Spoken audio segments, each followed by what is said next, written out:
Hai guys, I'm Jeremy Celestio and glad to meet you. Senang sekali kita bisa ketemu lagi setelah sekian lama. Dan hari ini kita akan bahas something different, sesuatu yang berbeda dari biasanya. Kita akan bahas tentang investasi, terutama investasi untuk anak SMA. Karena aku dapat banyak banget pertanyaan dari teman-teman seangkatan aku, teman-teman yang lebih muda, adik kelas, atau teman-teman yang lebih tua bahkan.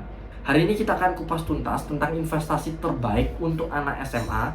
Tapi sebelumnya, jangan lupa untuk klik like, share, comment, and subscribe kalau misalnya kalian ngerasa video ini bagus banget dan ada isinya dan kalian dapat sesuatu. Mari kita sebarkan video ini supaya semakin banyak orang yang bisa teredukasi secara finansial.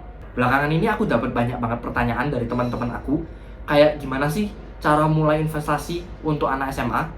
Terus yang kedua, instrumen investasi apa sih yang cocok buat anak SMA?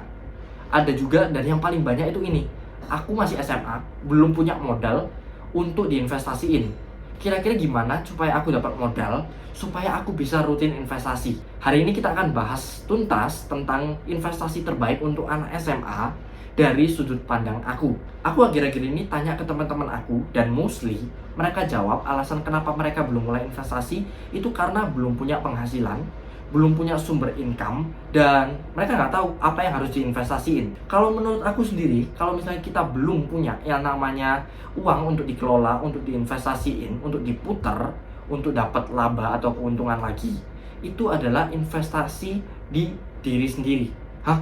Maksudnya kita investasi di diri sendiri itu gimana? Jadi secara simpel, investasi di diri sendiri itu kita bisa dengan mempelajari hal baru, mempelajari skill-skill yang dibutuhkan di dunia kerja atau marketplace, dan juga memperdalam skill-skill yang udah kita punya. Aku percaya kalau misalnya uang akan datang ketika kita punya something yang valuable atau skill yang valuable yang bisa kita tawarkan ke masyarakat. Nah, tapi supaya kita punya skill yang bisa bermanfaat untuk orang-orang dan berguna dan dicari sama orang-orang, itu gimana sih?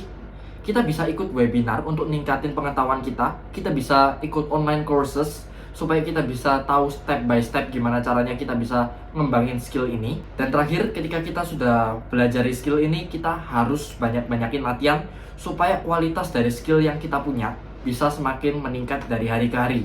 Dan setelah kita punya skill yang dibutuhkan masyarakat, kita bisa mulai freelance, kita bisa buka bisnis, dan kita bisa apply for a job. Kita bisa cari kerja. Sebagai contoh yang paling sederhana, ada orang yang namanya Elon, kita kasih nama di sini. Dia ini merupakan seorang anak SMA, dan akhir-akhir ini dia seneng banget belajar coding untuk buat website dari pemula sampai expert di salah satu online courses yang ditawarkan di internet. Dan setelah dia pelajari teori-teorinya, dia mulai untuk praktek dan latihan skill ini terus. Beberapa bulan kemudian, dia mulai untuk menawarkan jasanya untuk membuat website ke orang-orang melalui marketplace freelance. Dan dari sana nggak lama kemudian, dia mulai dapat klien pertamanya untuk membuat website. Setelah jobnya selesai, tentunya Elon ini dapat uang.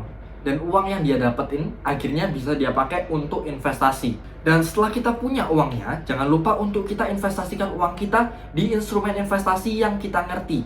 Jangan sampai ketika kita udah punya uangnya, kita nggak tahu instrumen investasinya, kita nggak kenal tempat di mana kita investasikan uang kita, dan uang kita malah jadi hilang. Kan sayang banget. Mending kita pelajari dulu instrumen investasinya sampai kita bener-bener paham. Dan selama kita pelajari instrumen investasinya, mungkin uang kita bisa ditaruh di instrumen investasi yang paling aman supaya uang kita gak kena inflasi, yaitu adalah reksadana pasar uang.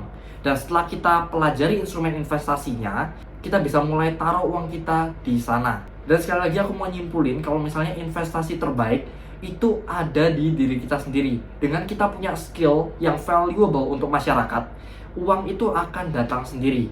Jadi ketika kita masih SMA, kita belum punya penghasilan, yang terbaik yang bisa kita lakuin adalah upgrade diri, upgrade skill yang kita punya, supaya kita bisa menawarkan skill yang dibutuhkan oleh masyarakat.